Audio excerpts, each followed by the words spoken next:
Straight into it. Munde, kidna? Ki barda? Aki, you here with us today, bro? I'm here. You know Huh? what? Let's get into it. Let's get into Shit it. performance again. Shit performance. You know what? They've actually you know what?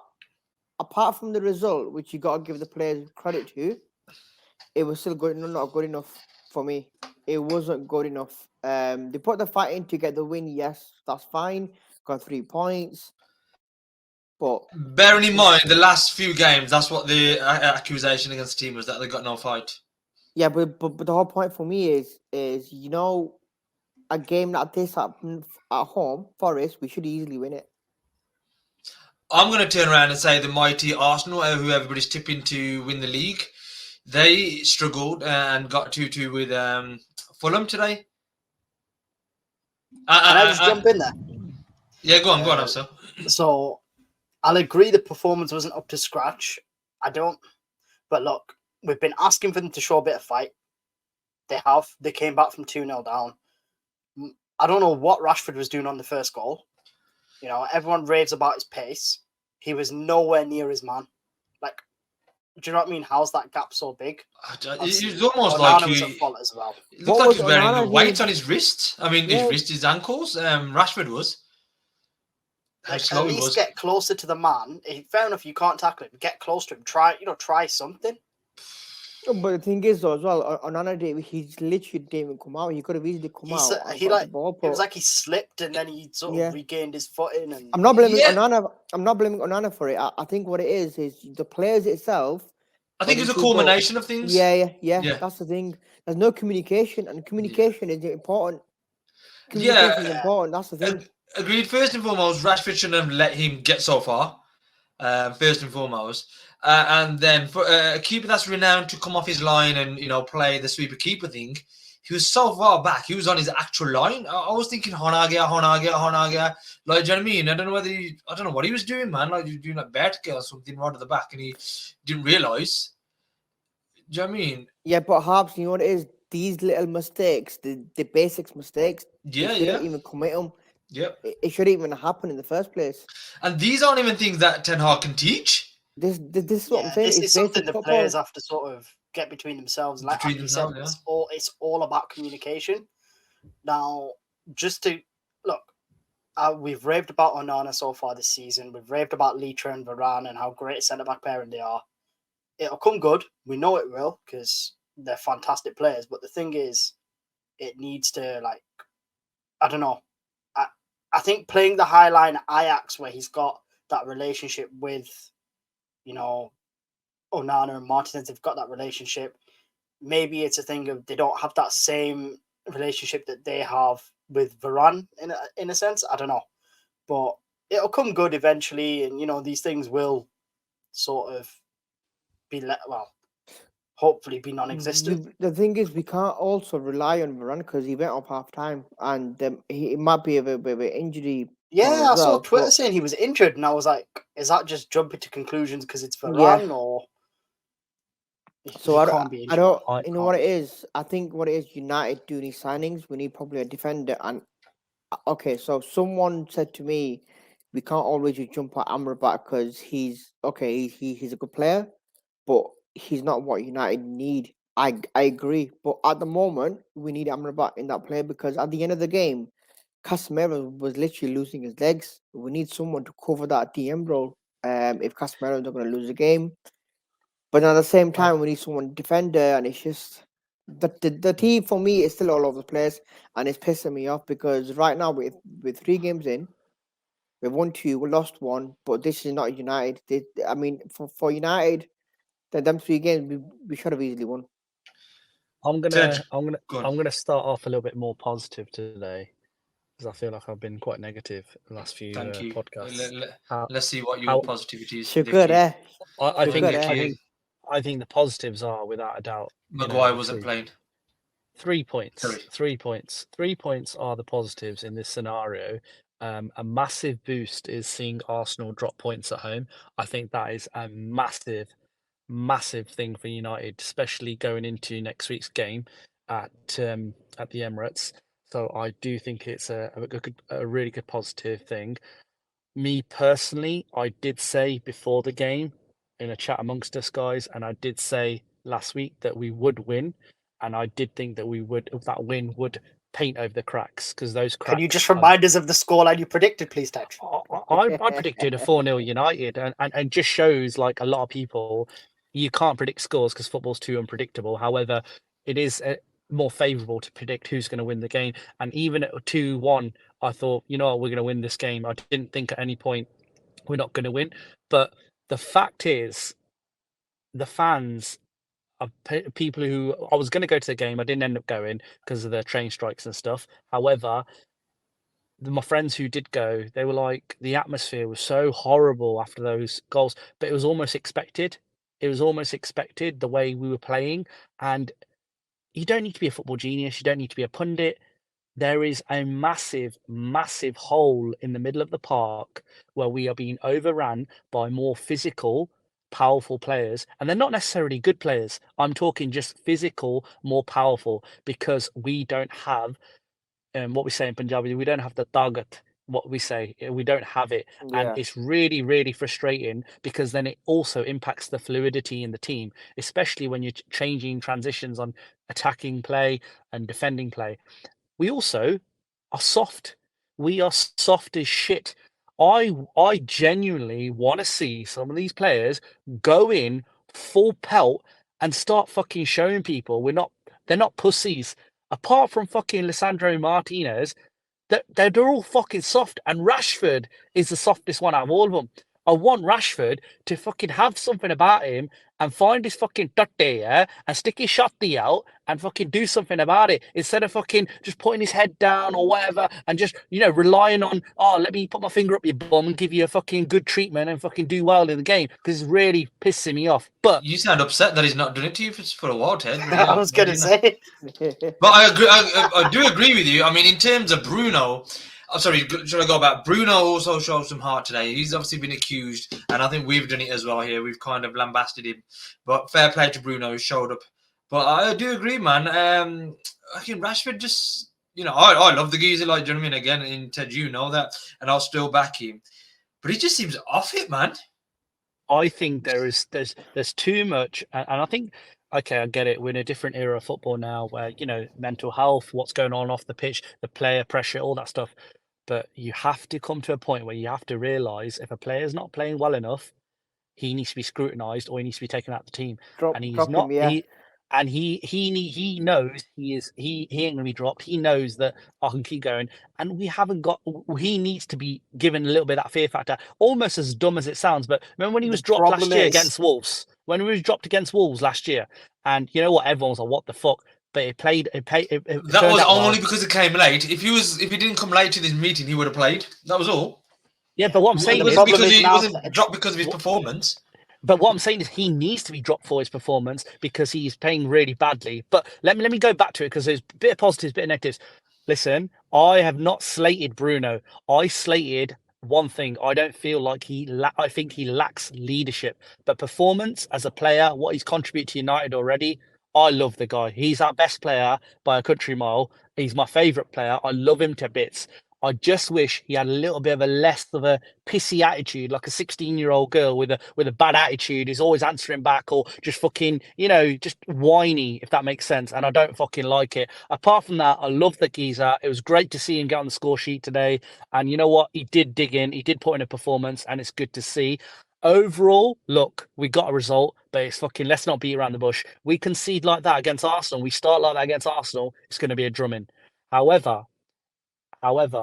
if someone said to you, you know what, you got 2 wins, 1 loss, it ain't too bad.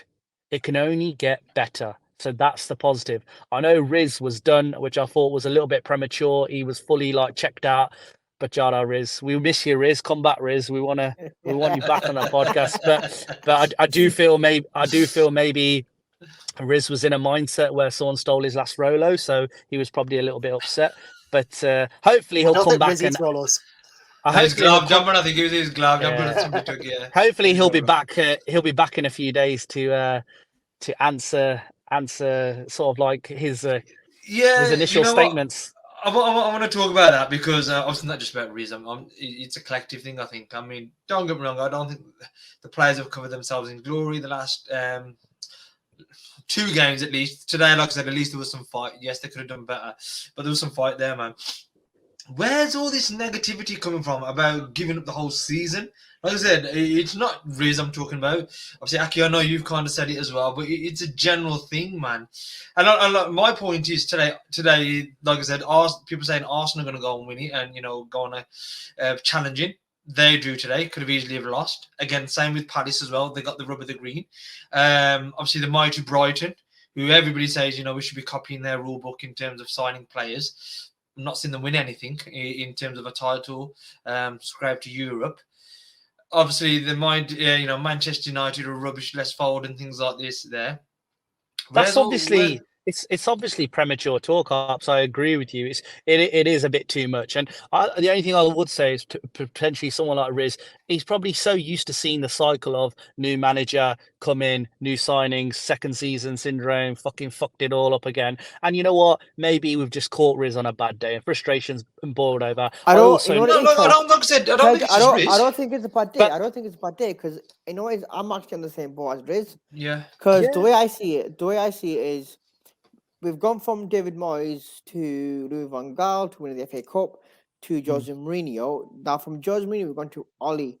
Now, under Oli, we had, for me, Oli wasn't the manager going forward, but we had some good games and stuff like that. He kept the boat steady. But at the same time, when Ralf Rangnick come in, we literally went downhill. That ship literally went right down. Now, do you not think that Ralf Rangnick thing was because it was very clear he was temporary? It's like having a substitute teacher back at school, and he knew you could take. The whole appointment was wrong from start to finish. He should have never been there. There was no positives that come from it. It was just a shambles. It was a shit show, and I'll argue that with anyone who talks about Ralf Rangnick. Come on, then let's argue about it then, because let's do it. Let's do it. I'm talking purely. I don't see what benefit that really did him coming to the club, or even as a coach. Ted, you said this the last time and you never answered the question. What did he initially come to do? He came in there as a sporting director. As a consultant. Consultant, sporting director. Essentially, he was going to be scouting talent, weren't he? No, not just the talent. He was going to look at the whole structure of the footballing side, and he was going to do the recommendations. He was going to put the people in place, recommendations and what should be doing. So he was going to be John Murtaugh's ear, basically, the knowledge, the experience of to do. But again, because of this shit show, what did they ask him to do? Well, they asked him to step in as the interim manager. And did he want to do it? I don't know. No. He'd come out and said he didn't want to do it. However, the club was like, look, we need you to do it. Can you please do it? And then he agreed to it. Yeah. Okay. And let's not forget, you're right, he didn't do very well, but look at the players that he had. Even Erik ten Hag, his first 2 games, obviously the players played just as shit as they did under Ralf Rangnick. And then what did Erik ten Hag go and do? He went and got Casemiro. He went and got Anthony. Yeah, he'd already got Licha. So obviously with Ralf Rangnick in January, I think he was appointed in November, I think it was. Yeah, and in Crystal January, Palace first game. Yeah, so in January, he'd recommended the guy at Man City. I always forget his name, the striker. Alvarez. Yeah, Alvarez. The Chelsea player, Fernandez. The midfielder. Nkunku as well. Nkunku. He'd said, Vlahovic.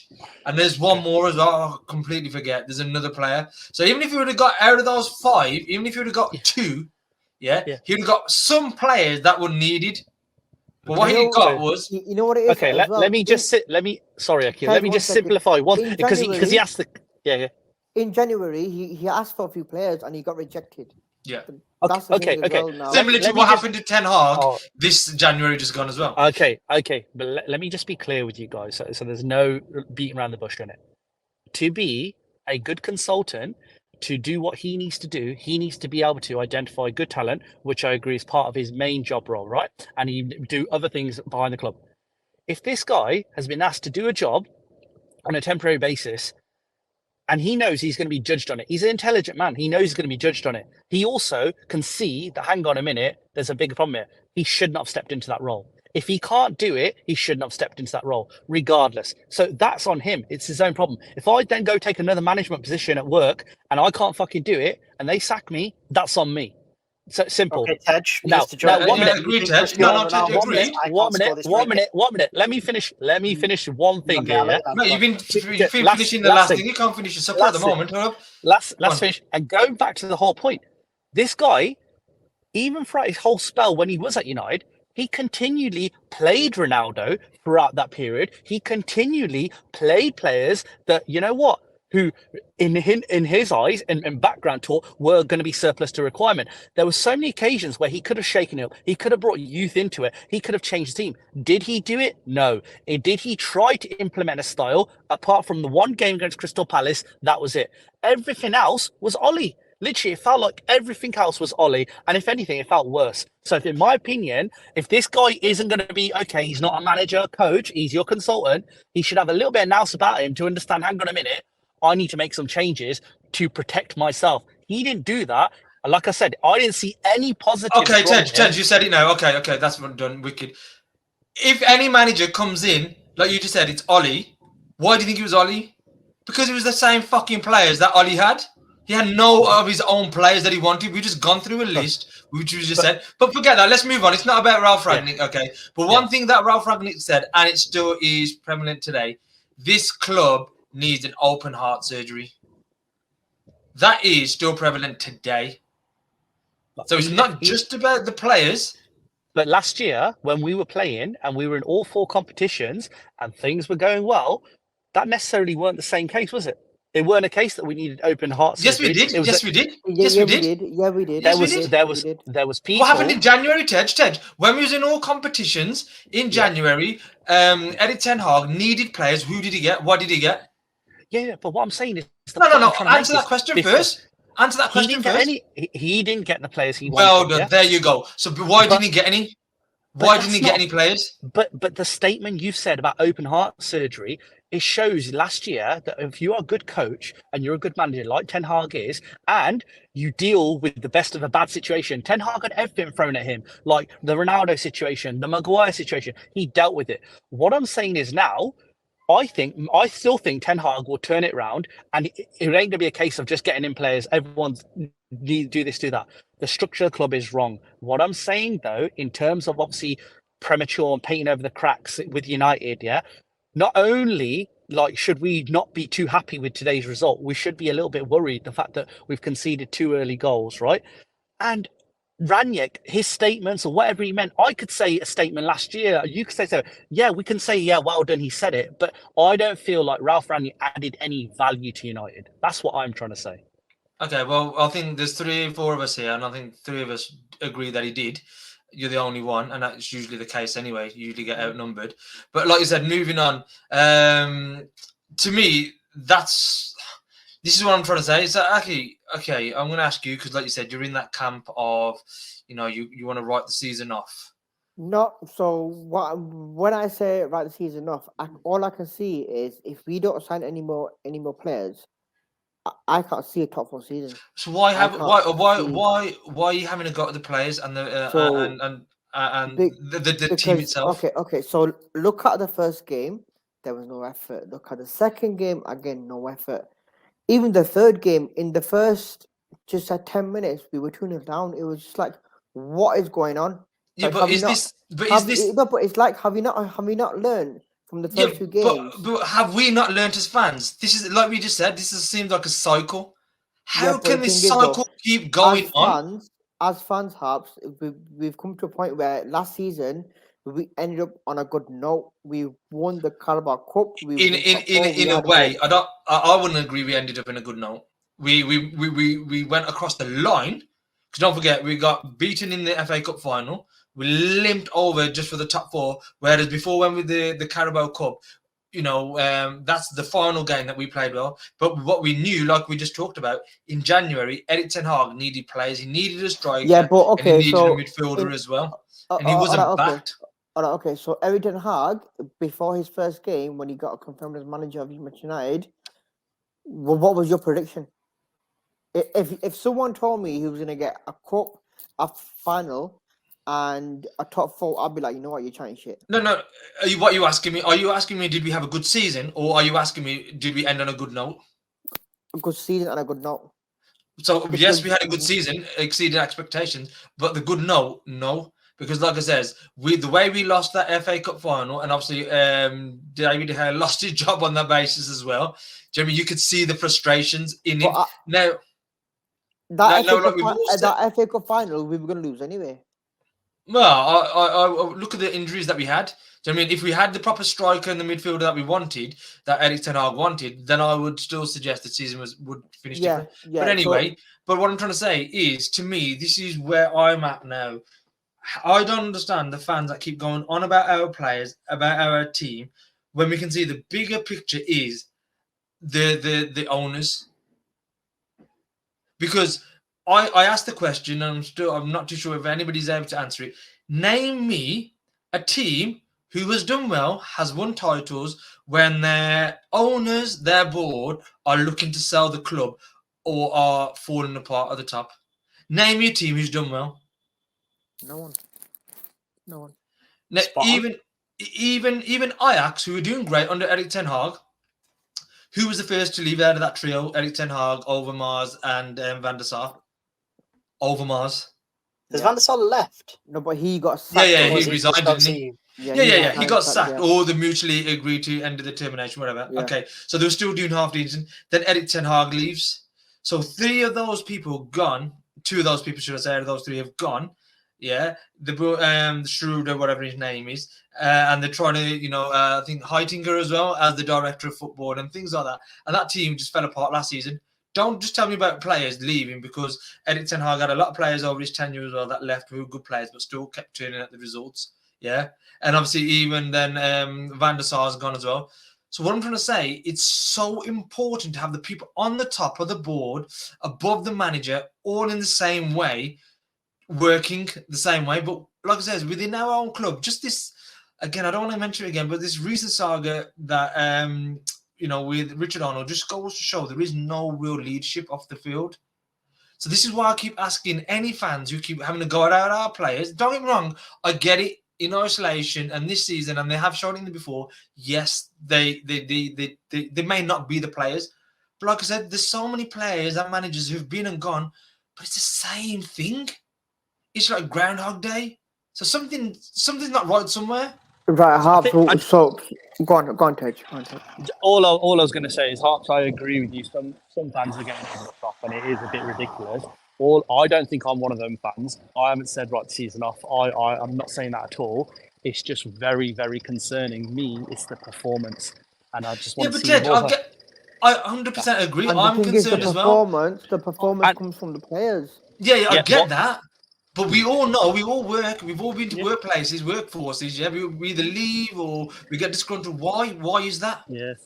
And I feel that the culture, it's definitely impacting some of the players, but some of these players have had it easy, and some of these players need to be held accountable. When Rashford did his interview with Gary Neville, this was meant to be his breakout, 30 goals. And I hope it does. I hope this is just a little bad spell. But something ain't feeling right there, and it's literally like, you feel like the people who've been calling it for a while, they're sussing them out. All the bluffers, they're being found out. Yeah, but that's why. Ted, you watched the overlap, didn't you? Ted, you've watched the overlap with Marcus Rashford, yeah? With Marcus Rashford. When you watch that, what do you think of Marcus Rashford there? He looks fully fit. He looks ready to go on. He looks amazing. He looks like he's actually put on more size. He looks stronger, fitter, faster. But if anything, it feels like, again, these players are soft. They're soft. They need too much. They need too much of a, let me give you a little cuddle, put you to bed, make sure you're all fresh and that. I don't agree with that. Mate, you do that to Licha, I doubt it. You do that to Casemiro, I doubt it. Yeah, you do that to Onana. I'm going to defend Cass. I'm going to defend Casemiro because I said it a couple of weeks ago. Do you know what I mean? Do you know what I mean? I'm going to defend Casemiro. Always takes 5 to 10 games to get started in a season. Look back at his Madrid stats. You know what? I'll leave that challenge to you guys. Look back at his Madrid stats. He 'Cause you don't always. know them. Oh no, I do. I'm telling you. You know what, I Ted, follow Ted, La Liga. I follow La Liga you know. religiously, and I'm telling you, Casemiro. I'm amazed that people are writing him off like he's fit. I promise you, in about Ted- 3-4 games, he's going to be back on it, and he's going to be smashing mans up. He's just that Brazilian who likes his kebabs and likes his small spring rolls, and he's just realizing now, shit, boy, pita khadda. We've all been there. The irony is, I'm outside the fucking. Yeah, Mate, I'm outside the fucking chippy now, mate. I'm fucking out. My battery's on 1%. But listen, lads, I've got to go. But I love you and leave you. Yeah, I'm gonna eat this one for Casemiro. I love you and leave you. I look forward to hearing the rest. Bye. Peace. Go on, Aki. Go on, sorry. Yeah, so with Casemiro, you know what? I'm not doubting him. He's done all right, yeah. The start of the season and everything. But he needs some backup. That's all it is. I think again I go back to what I said about the right profile but the wrong player in Mason Mount. Now if you look at Eriksen that's come in, he had quite a good game. Yeah, he did, man, and he lasted the whole game as well, didn't he, man? This is what I I'm saying, really he like lasted the whole game. that trio, you know. Yeah. That Bruno, so, Casemiro, Eriksen. What a trio. Yeah. Now the only thing I'm saying is we need Casemiro needs some backup. That's all it is. And I think no manager's ever got 100% of their transfers right. Do you know what I mean? No, they haven't. Mount might be that one that hasn't worked, you know. And I personally don't think so. I know you do, but you know, let's move. Well, just going off last season, people were writing Anthony off. They're still trying to write him off this season. I just don't think they understand the profile of what he kind of does. Do you know what I mean? You know what it is, Harps? I think I need to clear something. So I'm not writing the season off completely. I'm not writing off the whole players and everything. You know, I'll be fooled. I need to go to Specsavers. I need to start reading properly again. I'm basically going off the games, but it's the performance as well, which is pissing me off because I agree. Yeah. For me, it's like you've come off of a good season. Rashford scored 30 goals. We won a Carabao Cup. Build onto it. Okay, you know what? Everton has been. He's been back, but then he hasn't as well. We're going through a little dry spell in the window. We are lacking big owners coming through. Do you know what I mean? Yeah. Again, I go back to what you said. The whole structure is fucked up. It's fucked up. Yeah. They're going to press reset when they come in. And like I said, actually, I 100% agree, and it's frustrating for me as well to think, wow, you was playing so well last season. You could see what I was doing. Honky, do you know what I mean? And I totally get it. Do you know what I mean? It's like, this is almost an unrecognizable team compared to last year. It's almost like this is the first season, and we've had no players. In which, if you look at today, the only one player that was there was Onana. Like, do you know what I mean? Obviously, Rasmus Højlund's injured. And like I said, I think Erik ten Hag was so desperate, and fair play to Erik ten Hag. He only wants certain players of quality, which we should be able to go and get. But like I was saying before as well, you know, you've got the likes of Dean Henderson sitting on the bench. That guy doesn't even want to be there. No, you know what I know. And he's going to Palace tomorrow. Yeah, or today he's driving there. What I'm trying to say is, overall, there's players and things happening there that they don't want to be there. And again, I'll compare it. I asked the question, name me a club whose owners, board are doing shocking or want to leave, but the team does well.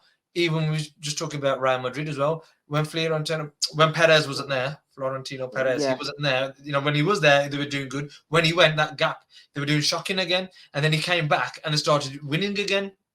Do you know what I mean? And that's not by accident. That's by design. But the thing is, it does start from the top. But when you go onto the pitch, at least give you all.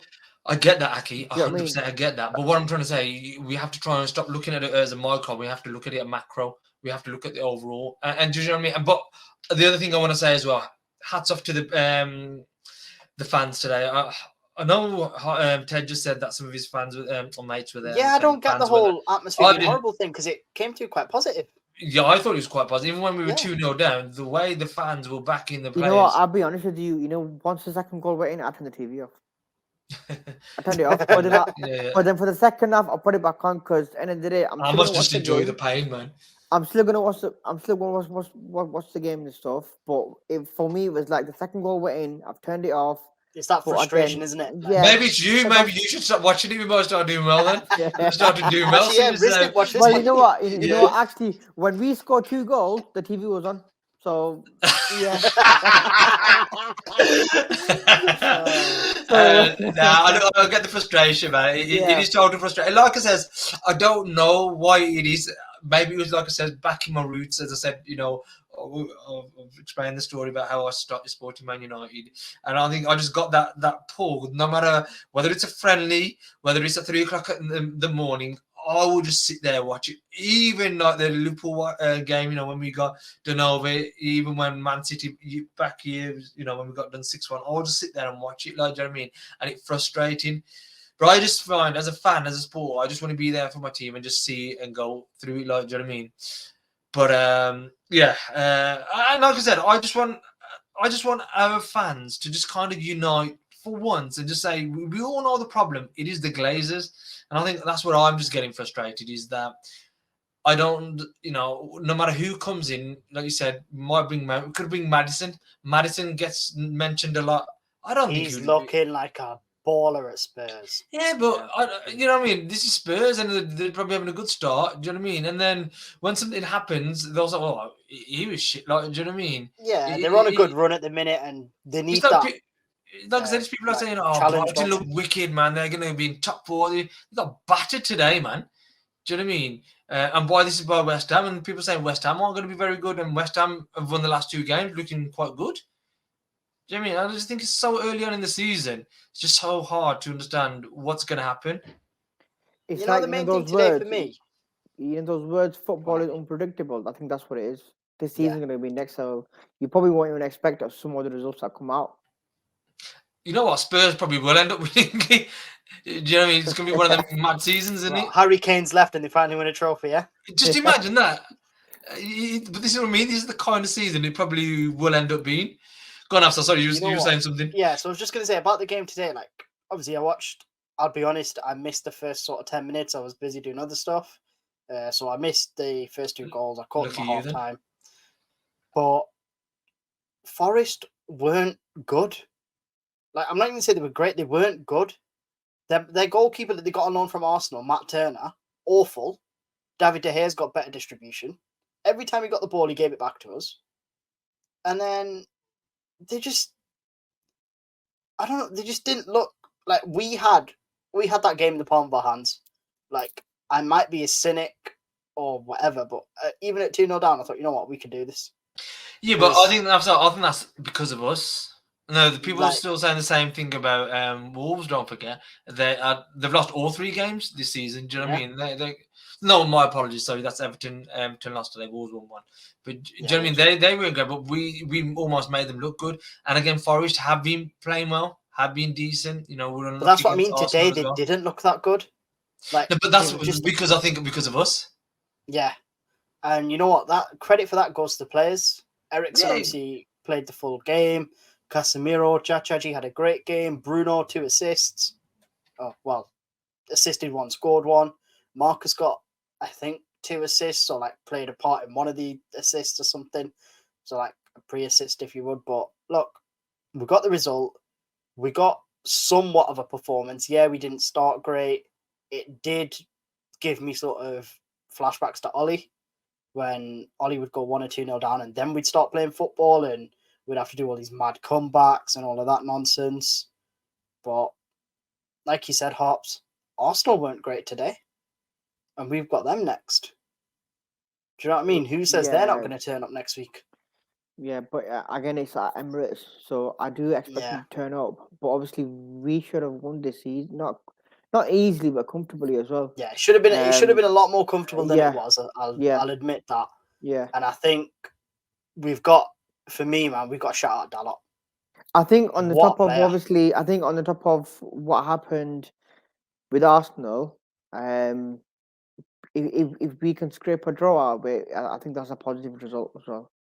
But yeah, I'm not going to go and say we're going to go and win there. I think it might be a draw, but we'll wait for the predictions anyway. But yeah, I just think we've got. I think this is the last week, isn't it? Last few days of the transfer window. Yeah. It shuts on Thursday. It's not Friday. Well, it closed on Friday, but what I'm trying to say, Thursday is the last day we can sign players. Yeah, for the games. Okay. For the games, innit? For the registration games. Yeah, so the 31st. So first. Even you know what it is. Even if you can get in Amrabat before Arsenal, and he can come in, maybe we've got a chance of probably taking the game. But the players have to show up, and you know what? I'm just hoping we had Lingard, so we can literally just dance all over Emirates. Yeah. But you know what?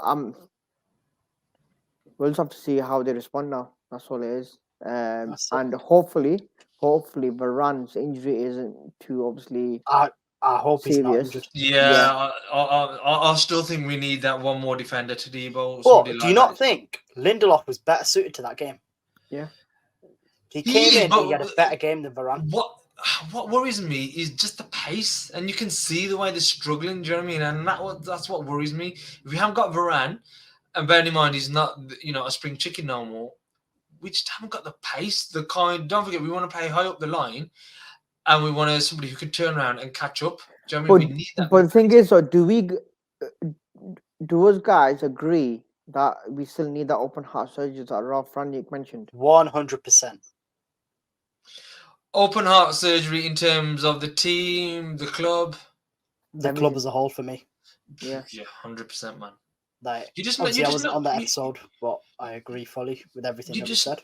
Yeah, you're just not going to win anything of significance with this board. Like I said, you just think about how are you going to perform? How's things behind the scenes going to be pulling? Like I said, you can imagine Eddie Ten Hag knowing he was going to get Mason Greenwood, but then all of a sudden he wasn't going to get Mason Greenwood because of the weak leadership that happened above. Do you know what I mean? So he would have been planning and doing this, doing that. He'd been half content because He might have been told we're going to get you Harry Kane, and then again that didn't. Do you know what I mean? There's so many things that could have happened. I just don't, like I said, I refuse to believe a top-notch coach like him, will all of a sudden go backwards. Do you know what I mean? I'm going to ask you a wild question now. Go on. Do you remember when AC Milan got bought out? Mm-hmm. And they won the league in the next season? What do you think we can do a year after Qatar? Man, Let's say Qatar come in, they give Eric the checkbook, they put in, I don't know, let's say Van der Sar, Mitchell, Edwards. I mean, personally, I really want Michael Edwards. I know you do. But what do you think? If you can get the players that he needs in, and you can play the way they play the way Ten Hag wants to, then maybe But it needs to be a proper structure, though. Yeah, for me, I wouldn't say a title, but I'd say a title challenge. I just think, like I said, there's so much out there that just kind of shows the evidence of what happens to a club and the team when you have owners who are wanting success on the pitch. You know what? Just look at Newcastle United. How many years Mike Ashley, the fans basically protest against Mike Ashley, and the moment of basically the Saudis bought him, there was a big party, yes, and then they are slowly improving. And just the performance, you could see it in the players, the way they're just running around, jumping around. Those same players essentially. Do you know what I mean? Who were playing beforehand as well. Do you know what I mean?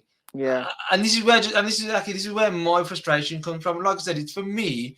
It's so easy. I can turn on the players, and in a way, like I said, in an ideal world, probably Eddie Ten Hag wouldn't want a lot of these players. So here's a question to you, Habs. Do you think it's also playing in their minds that they probably got told at the end of the season that before the start of the season happens, a lot of the stuff will be sorted, as in like contracts, ownerships, this, Greenwood, etc. The players would be in that Ten Hag needs. You'll have a proper team going forward and stuff.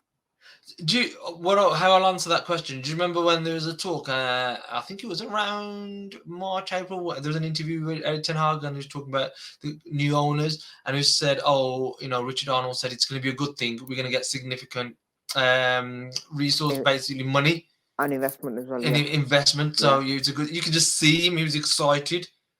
But has he got that? Yeah. Do you know what I mean? I think he was counting on that.